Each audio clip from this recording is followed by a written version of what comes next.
जंगल का बादशाह शेर एक दिन अपने सुनहरे ताज के साथ जंगल की सैर कर रहा था।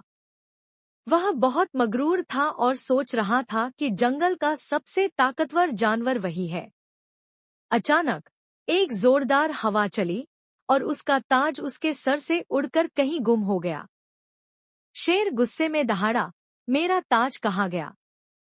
मैं जंगल का राजा हूँ और बिना ताज के मैं पूरा नहीं।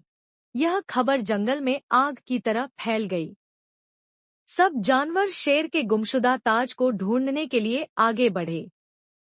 हाथी ने अपनी लंबी सूंड से पेड़ों के बीच खोजा, हिरन ने घास में देखा और बंदर ने पेड़ों पर चढ़कर जायजा लिया, मगर ताज कहीं न मिला। आखिरकार चालाक लोमड़ी बोली, शेर बादशाह, मैं जानती हूँ कि ताज कहाँ है, लेकिन आपको मेरे साथ चलना होगा। शेर ने गुस्से से कहा, अगर तुम्हें मालूम है तो फौरन बताओ। लोमड़ी ने हंसते हुए कहा, जल्दी न करें, पहले मेरे साथ चलें। लोमड़ी शेर को एक पेड़ के नीचे ले गई जहाँ एक कौवा बैठा था।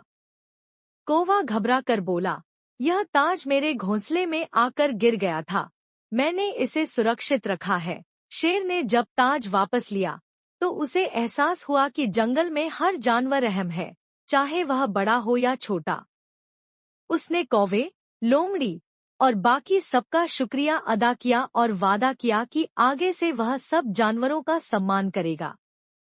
जंगल के जानवर खुश हो गए और सबने मिलकर जश्न मनाया।